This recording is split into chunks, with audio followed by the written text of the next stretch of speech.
Hi hello வணக்கம் திரைக்குறள் நேயர்களே, நான் உங்க விஜய் தயா. இன்னைக்கு இந்த வீடியோல நம்ம எதை பத்தி பார்க்க போறோம் அப்படின்னா, தமிழ் ஆக்டர்ஸ் யாரெல்லாம் அரசியல்வாதி ஆயிருக்காங்க அப்படின்ற லிஸ்ட் தான் பார்க்க போறோம். சோ வாங்க வீடியோக்குள்ள போலாம். இந்த லிஸ்ட்ல ஃபர்ஸ்ட் யார் இருக்காங்க அப்படின்னா, நடிகர் எம்ஜி ராமச்சந்திரன் அவர்கள். சுருக்கமா சொல்லணும்னா எம்ஜிஆர். இவர் ரொம்ப சக்சஸ்ஃபுல்லான ஆக்டரா இருந்திருக்காரு அண்ட் நிறைய இன்ஃப்ளூயன்ஸ் பண்ணியிருக்காரு மிடில் கிளாஸ் அண்ட் புவர் பீப்புள அவரோட படங்கள் மூலமா. இவர் ஃபர்ஸ்ட் பாத்தீங்க அப்படின்னா அண்ணாதுரையோட திராவிட முன்னேற்ற கழகத்துல ஒரு அங்கமா இருந்திருக்காரு. அதுக்கப்புறமா இவருக்கு கலைஞர் கருணாநிதி அவர்களோட ஒரு டிப் வரவே இவர் என்ன பண்ணியிருக்காரு அப்படின்னா அண்ணா திராவிட முன்னேற்ற கழகம் இந்த கட்சியை ஆரம்பிச்சிருக்காரு. அது மட்டும் இல்லாம 1977 இருந்து 1987 வரைக்கும் இவர் தமிழ்நாட்டுடைய சிஎம்மா இருந்திருக்காரு. அண்ட் இவர் ஒன் ஆஃப் த இன்ஃப்ளூயன்ஷியல் பர்சன்னே சொல்லலாம். தமிழ்நாட்டோட பாலிடிக்ஸா அப்படி டாமினேட் பண்ண ஒருத்தர். அண்ட் இவர் தான் முதல் நடிகர் யாரு தமிழ்நாட்டோட சிஎம் ஆனாரு அப்படின்றது. ஆனா இவர் தான் முதல்ல பாலிடிக்ஸ்குள்ள வந்தாங்களா ஃபர்ஸ்ட் ஆக்டர் அப்படின்னு பார்த்தா கிடையாது. அண்டர்லைங் லிஸ்ட்ல ஒருத்தர் இருக்காரு. அது யாருன்னு பாத்தீங்கன்னா எஸ் ராஜேந்திரன் அவர்கள். அவர் பாத்தீங்க அப்படின்னா டிஎம்கேல தான் சர்வ் பண்ணியிருக்காரு. இவர் பாத்தீங்கன்னா அவ்வளோ சக்சஸ்ஃபுல்லா கிடையாது. ஏன்னா இவருக்கு அவ்வளோ சீட்ஸ் எதுவுமே கிடைக்கல அண்ட் இவர் ஜெயிக்கவும் இல்லை. பட் ஆனா இவர் எம்எல்ஏவா சர்வ் பண்ணியிருக்காரு. இந்த லிஸ்ட்ல ரெண்டாவதா இருக்கிறவங்க ஜெயலலிதா அவர்கள்.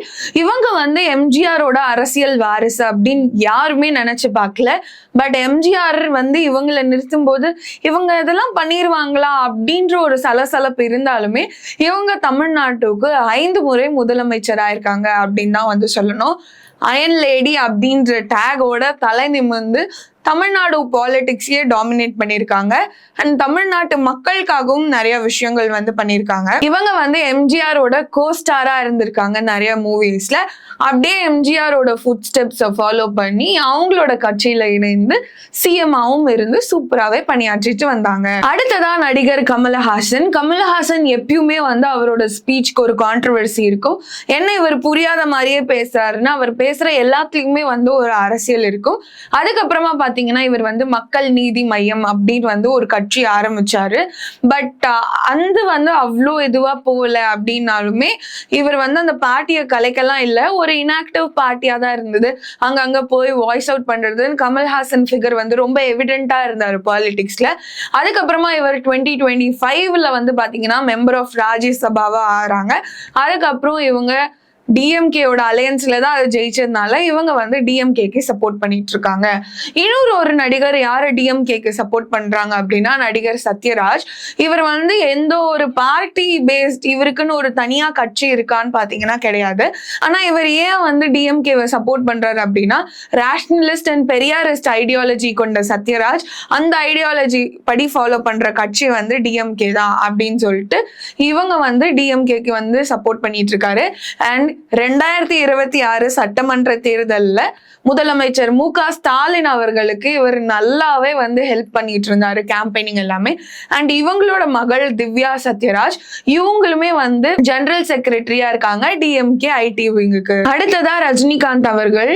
இவர் 1997 இவர் கொடுத்த பொலிட்டிக்கல் ஸ்பீச் மிகப்பெரிய கான்ட்ரவர்சி ஆச்சு. அதாவது ஜெயலலிதா கிட்ட நீங்க தமிழ்நாட்டை கொடுத்தீங்கன்னா யாராலையுமே காப்பாற்ற முடியாதுன்னு சொன்ன அந்த ஒரு ஸ்டேட்மெண்ட் தான் டிஎம்கே டிஎம்சி அலையன்ஸை ஜெயிக்க வச்சுது அப்படின்னே நம்ம சொல்லலாம்.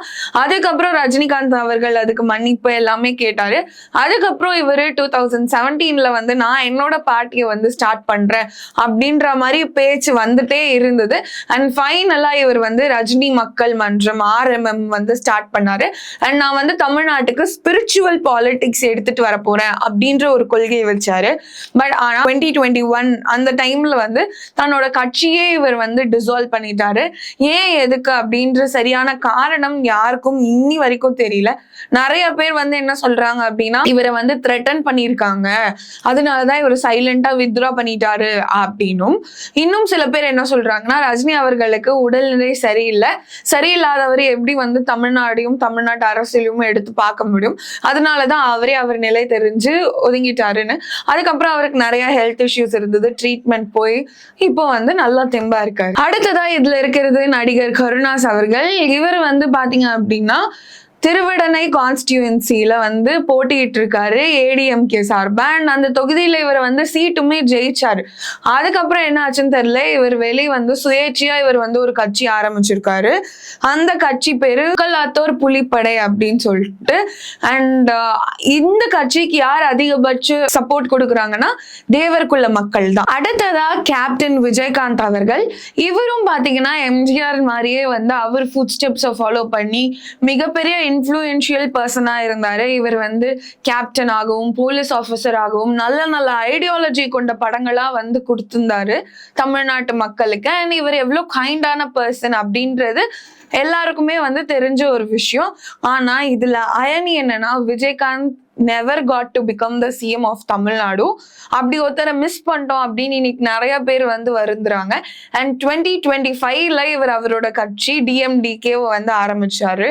என்னதான் வந்து இவர் எதிர்கட்சி தலைவரா வரைக்கும் வந்திருக்காரு அப்படின்னாலுமே இவரோட கட்சி தான் வந்து யார் கவர்மெண்ட்டை ஃபார்ம் பண்ண போறாங்க, ஏடிஎம்கேவா இல்ல டிஎம்கேவா அப்படின்னு தீர்மானிக்கிறதுல இவங்க கட்சி ஒரு மிகப்பெரிய சாதனை அமைச்சிருக்கு அப்படின்னு தான் சொல்லணும். அடுத்ததா நடிகர் சரத்குமார். ஸோ இவர் வந்து பாலிடிக்ஸ்குள்ள வருவாரு அப்படின்றது யாருமே நினைச்சு பார்க்கல. அண்ட் 1998ல இவர் வந்து திருநெல்வேலி கேண்டிடேட்டா டிஎம்கே சார்பாக வந்து போட்டியிட்டாரு.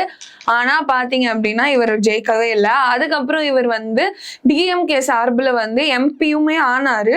அதுக்கப்புறம் இவருக்கு என்ன ஆச்சுன்னு தெரியல, இவர் வெளியே வந்து சில வருடங்கள் கழிச்சு ஆல் இண்டியா சமத்துவ கட்சி அப்படின்ற இவரோட கட்சியை வந்து இவர் ஆரம்பிச்சிருக்காரு.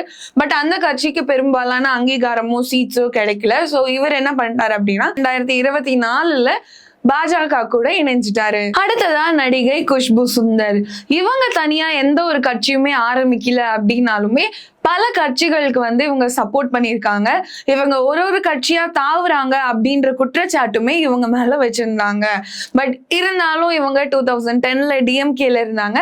அதுக்கப்புறம் இவங்க பாஜகவுக்கு தாவி இப்போ ஒரு முக்கியமான போஸ்ட்ல இருக்காங்கன்னே சொல்லலாம். அடுத்ததா வந்து நெப்போலியன். இவருமே வந்து தனியா இவருக்கு எந்த ஒரு கட்சியுமே கிடையாது. இவர் வந்து இருக்கிற கட்சிகளை தான் வந்து சப்போர்ட் பண்ணியிருந்தாரு. எஸ்பெஷலி டிஎம்கேக்கு ஒரு மேஜர் பர்சனா இருந்திருக்காரு. அண்ட் இவர் வந்து பாத்தீங்கன்னா எம்பி எம்எல்ஏ உண்மையெல்லாம் சர்வ் பண்ணியிருக்காரு டிஎம்கேயோட ஆலியில இருந்தப்போ. அதுக்கப்புறம் என்ன ஆச்சுன்னு தெரியல, 2014ல இவரு பாஜகவோட இணைஞ்சிட்டாரு. அடுத்ததா சீமான் யாருன்னு நம்ம எல்லாருக்குமே தெரியும். இன்னி வரைக்கும் அவரோட ஸ்பீச்சுக்கு ஒரு மிகப்பெரிய கான்ட்ரவர்சி இருக்கு அப்படின்னு தான் வந்து சொல்லணும். 1996ஆம் வருஷத்துல ஒரு இயக்குனரா தமிழ் பிலிம் இண்டஸ்ட்ரியில காலடி எடுத்து வைக்கிறாரு. ஆனா இவரோட படங்கள் நல்லாவே போகல. அதனால இவர் வந்து நடிகர் ஆகணும் அப்படின்னு ஆசைப்படுறாரு. இருந்தாலும் வந்து இவரோட கான்ட்ரவர்சி ஸ்பீச்சஸ் தான் வந்து இவரை பொலிட்டிஷியனா ஆக்கியிருக்கு அப்படின்னே வந்து சொல்லணும். அதுக்கப்புறம் பாத்தீங்கன்னா 2006ல இவர் வந்து திமுக பாமக கூட்டணியை வந்து ஆதரிக்கிறாரு. அண்ட் 2007ல இவர் யாரை சந்திக்கிறாரு அப்படின்னா எல்டிடியோட ஹெட் வேலுப்பிள்ளை. அதுக்கப்புறமா 2007ல இவர் வந்து நாம் தமிழர் கட்சி அப்படின்னு சொல்லிட்டு என்டிகே ஒன்று ஆரம்பிக்கிறாரு. என்னதான் சீமான் அவர்கள் அவரோட கான்ட்ரவர்சிஸ்க்கு இன்னும் தெரிவிச்சாலுமே அவருக்குன்னு ஒரு சோசியல் ஸ்டேட்டஸ் இருக்கதான் செய்யுது. இந்த லிஸ்ட்ல கடைசியா இடம்பெறுவது நடிகர் சிவாஜி கணேசன் அவர்கள். இவர் ஃபர்ஸ்ட் பாத்தீங்கன்னா அண்ணாதுரை ஆரம்பிச்சு டிஎம்கே கூட தான் வந்து ஆலிடா இருந்தாரு. அண்ட் அது கூட டிராவல் பண்ணிட்டு இருந்தாரு. அதுக்கப்புறம் என்ன ஆச்சு அப்படின்னா இவர் வந்து காங்கிரஸ் மூலமா இணைஞ்சு ராஜ்யசபா எம்பியாவும் ஆயிருக்காரு. இதை பண்ணது வந்து இந்திரா காந்தி தான். அதுக்கப்புறம் என்ன ஆச்சுன்னு தெரியல, 1988ல இவர் வந்து தன்னோட கட்சியை வந்து ஆரம்பிக்கிறாரு, தமிழக முன்னேற்ற முன்னணி அப்படின்னு சொல்லி. ஆனா இந்த கட்சி வந்து ஒரு வருஷம் கூட தாக்கு பிடிக்கல அப்படின்னு தான் வந்து சொல்லணும். பெரும்பாலான இடத்துல இவருக்கு வந்து சீட்ஸும் கிடைக்கல. இவர் பாலிடிக்ஸ்ல சக்சீடுமே ஆல. அதனால என்ன பண்றாரு, அவரோட கட்சியை போய் ஜனதா தாலோட வந்து மர்ஜ் பண்ணிடுறாரு. ஏன் அவர் காங்கிரஸ் விட்டு வெளியே வந்து கட்சி ஆரம்பிச்சார் அப்படின்னு பாத்தீங்கன்னா காங்கிரஸ் வந்து அதிமுகவோட இணைஞ்சது. அதனால சிவாஜி கணேசன் அவர்கள். அடுத்ததா பாத்தீங்கன்னா நடிகர் விஜய். இவர் பாத்தீங்கன்னா ஒரு ஹையஸ்ட் பேட் வாங்குற ஆக்டரா வந்து இருந்திருக்காரு. இவர் வந்து அரசியலுக்கு வருவாரா மாட்டாரா அப்படின்னு பல சர்ச்சைகள் வந்து எழும்புச்சு. அண்ட் விஜய் அவர்களுடைய தந்தை எஸ்சி வந்து கண்டிப்பா என் மகன் அரசியலுக்கு வரணும் அப்படின்னு பல விஷயங்களை வந்து செஞ்சாரு. இதனாலேயே தந்தைக்கும் மகனுக்கும் ஒரு மிகப்பெரிய முரண்பாடு ஏற்பட்டுச்சு அப்படின்னு தான் வந்து நம்ம சொல்லணும். பட் அதெல்லாம் தாண்டி விஜய் வந்து அவரோட பொலிட்டிக்கல் அஜெண்டாவை வந்து ஊற்ற விதமா தான் படங்கள் எடுத்தாரு, சர்க்காரா இருக்கட்டும் மற்ற விஷயங்கள் எல்லாமே. அப்பவே வந்து இவர் வருவாரு அப்படின்னு வந்து எக்ஸ்பெக்ட் பண்ணாங்க. அதே மாதிரி லியோலேருந்து நான் ரெடி தான் வரவா அப்படின்ற ஒரு பாட்டா இருக்கட்டும். ஸோ எல்லாத்துலயுமே வந்து ஒரு பொலிட்டிக்கல் ஆஸ்பெக்ட் வந்து வச்சுட்டே இருந்தாங்க. ஆனா மக்களை வந்து வருவாரா மாட்டாரா அப்படின்ற ஒரு கன்ஃபியூஷன்லயே பல வருஷத்துக்கு வச்சுட்டு இருந்தாரு. அண்ட் ஃபைனலா பாத்தீங்கன்னா 2024 பிப்ரவரி வந்து இவர் தன்னுடைய கட்சியை வந்து ஆரம்பிச்சிட்டாரு, தமிழக வெற்றி கழகம். இதுக்கு கூட யார் இருந்தாங்க அப்படின்னா ஆதவ் அர்ஜுனா அண்ட் புஷி ஆனந்த். இந்த கட்சிக்கு நிறைய கிரிட்டிசிசம் வந்தது. அரசியல் அனுபவசாலி இல்லாம, இந்த மாதிரி அட்வைசர் இல்லாம எப்படி வந்து ஒரு கட்சி நடத்தலாம் அப்படின்னு. ஸோ விஜய் அவர்கள் பாத்தீங்கன்னா 2026 சட்டமன்ற தேர்தலில் கண்டிப்பா நான் பங்கேற்பேன் அப்படின்ற மாதிரி சொல்லியிருக்காரு. என்ன மக்களே, விஜய் சிஎம் ஆவாரா? அவ்வளவுதான் மக்களே, இவங்க தான் வந்து actors who turned into politicians. இந்த லிஸ்ட்ல நான் யாரையாச்சும் விட்டுருந்தேன், உங்களுக்கு யாரையாச்சும் தெரியும் அப்படின்னா மறக்காம கமெண்ட் செக்ஷன்ல போஸ்ட் பண்ணுங்க. வீடியோ பிடிச்சிருந்தா லைக் பண்ணுங்க. இதே மாதிரி சினிமா அப்டேட்ஸ் எல்லாம் தெரிஞ்சுக்கணும்னா திரைக்குறள் சேனலையும் சப்ஸ்கிரைப் பண்ணுங்க. This is Vijay Daya signing off. Tata, bye by.